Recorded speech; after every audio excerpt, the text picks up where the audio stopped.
Welcome to this week's Rogers McHugh YouTube video and welcome back to Fantastic February. Let's go!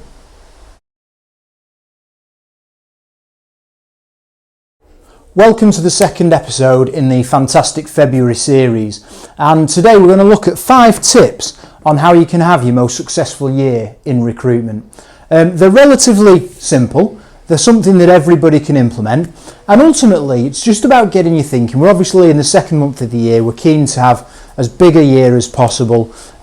It's dark still at night, it's cold and it's wet still, so this is hopefully going to spur you on, give you that little bit of energy you need in the darker months to really drive through the year. So how are you going to have the best year you've ever had in recruitment? Well, the first thing that I would advise is turn off all your notifications. Your phone, your mobile phone, is your greatest asset because it gives you so much connectivity these days. I've worked with people, I'm not one of them, but I've worked with people in the past that have had Rolodexes, they've had to fax CVs. In fact, we may have one of them in the office, but we won't mention his name. And your mobile phone now gives you so much connectivity to the world that it's a fantastic tool with which to do recruitment from. You can receive emails on the go. You can send CVs on the go. You can reach your clients on the go or when they're on the go. However, it can also be the biggest distraction that you've ever had. If you've got a lot of games on there, all the social media platforms, WhatsApp, you've got all your notifications turned on, then any time you sit down to do a task, if you're anything like me, you'll get distracted very easily. A notification comes through from Instagram, oh, I'll just watch that, or look at that post. A notification then comes through 5 minutes later from Facebook, then it's X, what was Twitter, then it's WhatsApp, and you're just in a constant cycle. These social media channels get paid for having you on them, on the platform and staying on there. They're trying to draw you in so that they can sell advertising space. So they're constantly pinging out notifications. And if you are constantly being distracted by notifications, it's a cast iron guarantee that you're not going to be performing to the best of your ability because you're just not focused enough. And that's not me saying that you've got to be head down, arse up, gunning for it from the minute you walk in the office to the minute you leave. No, that's not true. But if you're setting, and we'll come on to this in a minute, if you're setting time aside to do things, you've got to focus on those tasks. If you've got a job to fill, if you've got a candidate that you're speccing out, if you've got a specific task that you're trying to perform, you need to be able to perform that without all the constant notifications and distractions from your social platforms, the games that you might have on your phone. There's obviously a time for that, there's a time for winding down, but absolutely turn them off and you'll become a lot more productive overnight.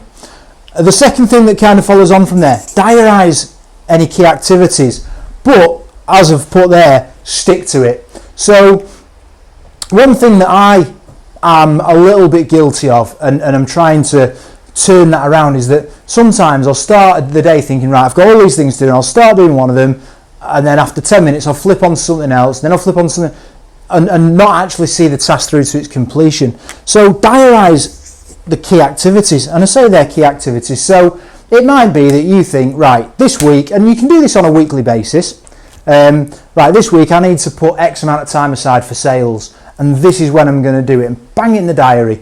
I need to go and see clients, and this is when I'm going to do it, and bang it in the diary, and stick to it, so that you know the minute you come into the office what your day looks like. So you know at 9 o'clock this is what I need to be doing, at 10 o'clock this is what I need to be doing, at 11 o'clock through till 2 or whatever it is, I'm going to be doing sales. These are the people that I'm going to be speaking to about this candidate, and just make sure that you're finding time to do the key activities. We all get waylaid. It's easy to get waylaid with things that aren't really important. You know, I'll be setting myself up for a day of income generating tasks, and then I'll have somebody come to my desk, can you just have a look at this? 5 minutes later somebody else come, can you just, and it does become very distracting. It is difficult then to follow through on the tasks that you've set. If you diarise it, if you block it out your diary and say, right, between these times this is all I'm doing, unless the world's about to end or something crazy comes in that I absolutely have to jump on straight away, I'm doing my sales calls between these times, or I'm going headhunting a specific candidate between these times, or whatever, or I'm going visiting these clients, or making a point of putting my social posts out, whatever it might be. Anything that's that's income generating, that's key tasks, that's key motivators, that's going to drive your desk forward, needs to be diarised. I never used to have a diary, or certainly not one that I stick to religiously. I now diarise in all of my tasks that I need to do, and I make sure that I stick to it. And I guarantee if you do that, you'll be a much better performer, you'll bill a lot more, and it'll be your best year in recruitment yet. Number 3, put yourself out there more. And again, this is something, you won't believe this with a YouTube channel, this is something that I feel that I need to do, and this is something that I'm going to take on this year. So do you go and meet your clients often enough? Do you put yourself in uncomfortable situations often enough? Do you go networking? Do you go to networking events or charity auctions, or do you sit on panels with your potential clients? Have you got a YouTube channel? Have you got a podcast? Anything that you can do that's going to get your name out there within your niche. And obviously, you absolutely need a niche. Without a niche, it's incredibly difficult to grow anything of any substance, whether that be your desk or your business. They say there's riches in niches. Get yourself a niche and really become the go-to person in that niche. Again, whether that's a business or as a consultant or as somebody billing on a desk. We're not as niche as we used to be as a business, and we have various divisions now, and we have various locations and various sectors. But the reason that we're able to do that is because everybody within the business has their own niche, and obviously you then put that all together, and that then generates the more generalist. And we're still pretty niche, we're still not we still don't operate in every market, although we would like to get into more. So certainly as a consultant, you need to be in a niche. You need to put yourself out there within your niche because you need to be known. You need to be known in your sector, in your niche, for being the go-to person. You need leads coming into you. You can't constantly be doing outreach. There's not enough time in the day for everything that you need to do if you're going to have the best year that you've ever had. And obviously, as we spoke about last week, there is a compounding effect, so you will get some benefit from obviously the outreach that you did last year. But put yourself out there, challenge yourself to put yourself out there. Like I say, this is something that I'm really grappling with this year and I'm really trying to do. And again, that can be networking events, it can be podcasts, it can be going speaking at events that your clients are going to be at. But making sure that you are the one putting yourself out there front and centre to be known. Next one. In fact, I'll come back to the next one. The one that we put down as number 5, know who you're targeting. It's vitally important that you know who your key targets are. You're not going to need millions of clients. I would challenge you to sit down and write, who are the 10 or 20 clients that if I could secure them would change my desk, would make it an absolutely fantastic year. And you need to know who they are. If you don't know, and I may be speaking more to junior recruiters than seniors at the minute. I'm sure if you're an experienced professional, you know who you're targeting, you know who you want to secure work with. But if you don't know who you are targeting, how do you know if you're putting the right messages out there on socials? How do you know if you're speaking to the right people? If you don't know who's going to change your desk, who the key players are in your market, who the people are that use a lot of agencies, that if you win them, and again, this isn't necessarily recruitment specific, if you're in any kind of business, who are your 10 to 20 clients that you want to win that's going to change your life or your desk or your year? Get on LinkedIn, find out who all the influencers are within those businesses, who the decision makers are, who the key people are within those organisations, and then start strategizing about how you're going to secure them as a client. And that's where we lead on to number 4, which is now number 5, stand out.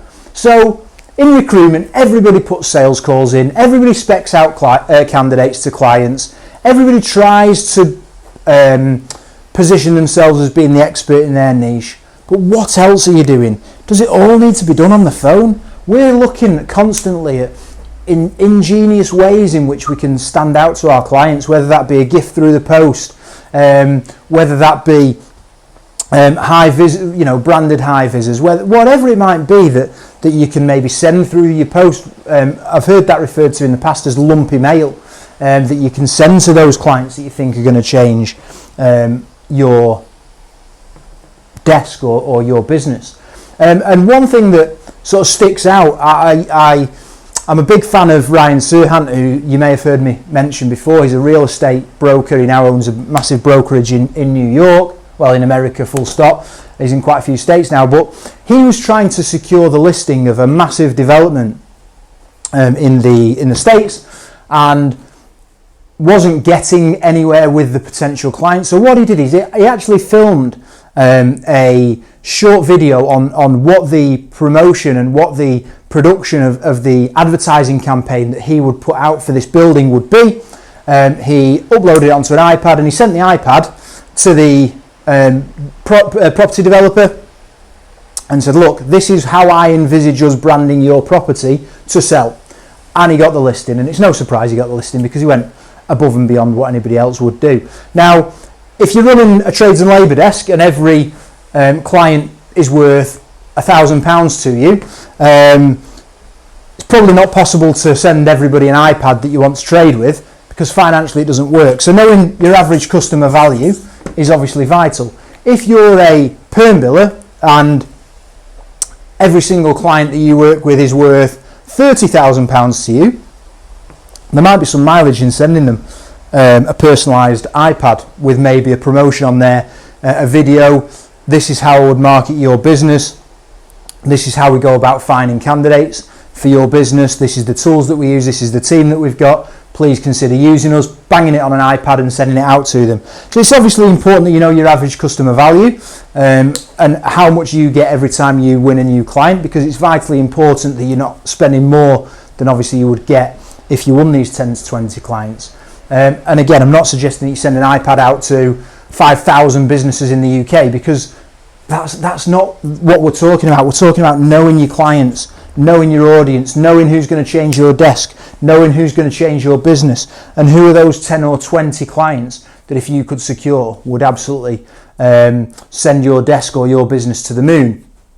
So again, you'd obviously need to know your average customer value, but we're not suggesting that these go out to hundreds of people. It needs to be the people that are going to make a big difference. So there you have it. There's my 5 tips on how to make this the best year you've ever had in recruitment. This is the second one in our fantastic February series, so we've got a couple more still to come. However, again, this isn't necessarily recruitment specific. Turning off your notifications, diarising key activities, putting yourself out there more, knowing who you're targeting, what clients you're trying to target, and standing out from the crowd. That is fantastic advice, in my opinion, for any walk of life, for any industry, whether you're in recruitment and you're a biller, or whether you're a business owner and you're trying to grow a business. For me, those 5 points stand, and if you can make sure that you're hitting those, you've got a great chance of having a fantastic 2024. So there we have it. That's the second in the 4-part Fantastic February. I hope you've enjoyed it. Feel free to leave some comments below, and we'll come back to you with regards to your points on any of this or any videos that you want us to put together in the future. And if you could like the video and subscribe to the channel, you'll be notified every time a new video drops. We'll see you next week.